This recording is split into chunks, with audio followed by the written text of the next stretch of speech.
최근 러시아 우크라이나 사태에 이어 중국과 대만의 갈등이 부각되고 있습니다. 이들의 갈등이 나날이 심해지고 있는 가운데 중국은 중국 대만이라는 나라 이름을 쓰도록 대만에 요구했고 타국에게 대만과 교류를 하지 못하도록 압박을 넣기도 하였습니다.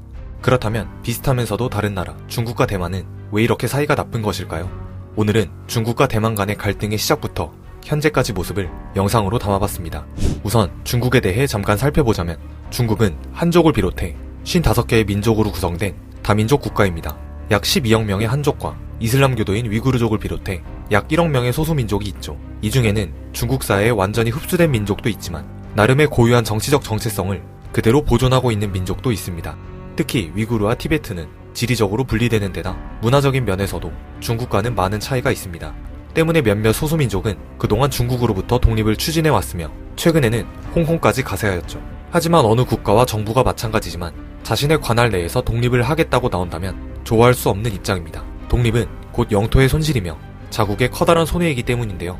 독립을 한번 허용해주면 도미노 효과처럼 너도 나도 반발을 일으키므로 중국 정부는 소수민족의 독립을 무마하기 위해 대책을 강구하고 있습니다. 중국의 시진핑은 이러한 문제를 해결하기 위해 새로운 카드를 꺼내드는데 그것은 바로 동아정책입니다. 시진핑은 자국 영토 내에서 전개된 모든 역사적 활동을 중국 역사로 편입하는 역사공정을 전개하고 있으며 심지어는 소수민족을 중국화하는 데 노력하고 있습니다. 문제는 이 과정에서 수용시설에서의 고문과 강제노동, 성적 학대 등이 자행되고 있음이 밝혀졌고 심각한 인권 침해를 이유로 지금 중국은 국제적인 비난을 받고 있습니다. 이렇듯 중국 대륙에 인접한 홍콩과 마카오 그리고 대만 역시 하나의 중국이라는 입장이며 중국이 꿈꾸는 하나의 중국을 이룩하기 위한 노력이 현재까지도 계속되고 있습니다. 애당초 대만과 중국 본토의 관계가 긴밀해진 것은 17세기 명나라가 멸망하고 청나라가 건국되었을 때부터입니다. 당시 대만 땅은 네덜란드가 통치하고 있었는데요. 정치가였던 정성공은 명의 멸망 이후에도 이곳에서 명나라의 맥을 잇고자 했습니다. 그렇게 정성공은 당시 대만 땅을 통치하던 네덜란드군을 몰아내고 이곳에서 청나라에 반대하는 활동을 전개했습니다. 하지만 정성공이 청의 공격에 패배하게 되고 청은 완전한 중국 지배를 달성하게 되었습니다. 시간이 흘러 1911년 신해 혁명으로 청나라가 무너지고 중화민국이 수립됩니다. 청나라가 무너짐에 따라 황제 전제체제도 무너졌지만 이곳에는 군볼로 불리던 군인 세력이 곳곳을 지배하게 되었습니다. 그렇게 중국의 혼란기가 시작된 것이죠. 제1차 세계대전이 막을 내린 이후인 1919년 어지러운 정세 속에서 새로운 중국을 목표로 하는 중국 국민당이 결성되었고 2년 뒤에는 중국 공산당이 창립되었습니다. 지금의 대만과 중국이 대립하게 되는 시초가 사실상 여기서부터 시작되는 것입니다. 서로 다른 이념의 두 개의 당이 탄생하면서 이들은 계속해서 대립하지만 그 당시 군벌들이 전국에 활개치고 있었기 때문에 두 당은 우선 군벌들을 토벌하기 위해 손을 잡고 이들을 쫓아내기로 약속합니다. 양측의 국공 합작으로 이들은 서로에 대한 견제를 멈추고 모든 힘을 군벌 타도에 집중할 수 있도록 한 것이죠. 이것이 제1차 국공 합작입니다. 후에 군벌 세력을 이끌던 장쩌린이 패배하면서 군벌 타도는 성공했지만 이 과정에서도 국민당과 공산당은 계속해서 대립하였습니다. 1937년 7월 국민당과 공산당의 계속된 대립 중에 아시아에서는 일본이 대륙 정복에 나서면서 폭주하기 시작하였습니다. 그리고 일본은 만주사변을 시작으로 중국 침략을 감행합니다. 일본이 중국 땅에 들어오면서 서로를 견제하던 국민당과 공산당은 일본에 맞서기 위해 또다시 협력을 해야 했는데 군벌 토벌에 이어 국민당과 공산당이 2차 국공합작을 약속합니다. 1937년부터 1945년까지 8년간 이어진 중일전쟁 기간 동안 중국인들은 이루 헤아릴 수 없는 피해를 입게 되었습니다. 그리고 이 어마어마한 희생자를 낳은 중일전쟁은 2차 세계대전에서 일본이 항복함에 따라 종료됩니다. 그렇게 일본의 간섭에서 벗어난 중국은 국민의 여망을 배경으로 국민당의 장제스와 공산당의 마오쩌둥이 평화협정을 개최합니다.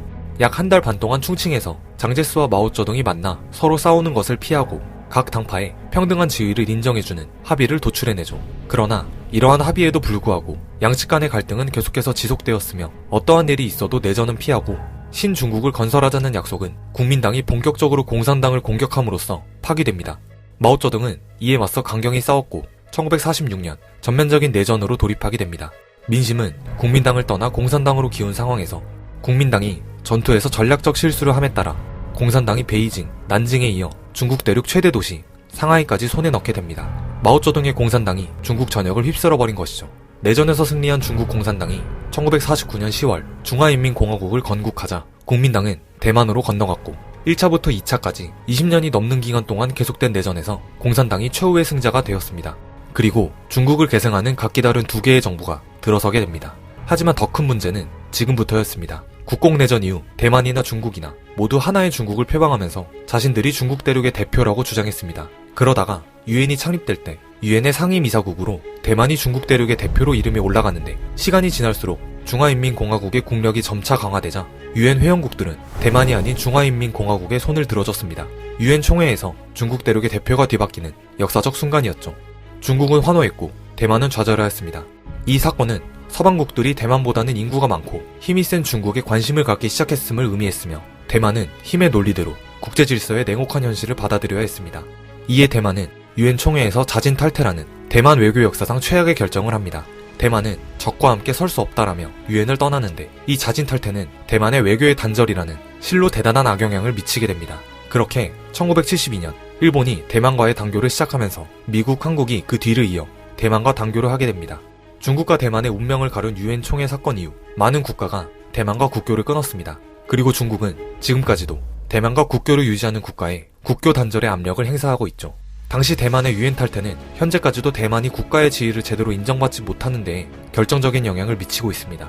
평창 올림픽에 참가할 때도 대만은 대만이라는 이름을 쓰지 못하고 차이니스 타이페이라는 이름을 써야만 출전이 가능했습니다. 이러한 상황 속에서 하나의 중국을 외치고 있는 중국은 대만을 중국의 일부로 생각하고 있으며 주권과 영토의 완결성을 위해 통일을 포기할 수 없다는 입장을 보이고 있습니다. 반대로 대만은 하나의 중국 원칙을 근본적으로 거부하고 독립적인 지위 확보에 힘쓰고 있습니다. 이렇듯 통일하려는 중국과 벗어나려는 대만의 대립은 현재까지도 계속되고 있으며 이 과정에서 불안정한 상황과 위기가 반복될 것으로 보여지고 있습니다. 이 영상은 반리 출판사의 도서 지리로 읽는 세계사 지식 55를 참고하여 제작되었습니다. 지리와 지형을 중심으로 세계사를 재해석한 이 도서는 영상에서 다룬 중국과 대만의 관계뿐만 아니라 로마 제국의 탄생, 대항해 시대, 그리고 러시아 우크라이나 사태 등 수많은 역사적 사건들을 지리와 함께 풀어내고 있습니다. 무엇보다 세계사 주제들이 길게 늘어진 것이 아니라 마치 토막상식처럼 짧으면서도 핵심만을 담고 있기 때문에 여러 에피소드들을 지루하지 않고 재밌게 읽을 수 있는 점이 가장 좋았습니다. 다양한 세계사 스토리를 지리와 함께 이해하고 싶으신 분들에게 지리로 읽는 세계사 지식 55를 강력 추천드립니다.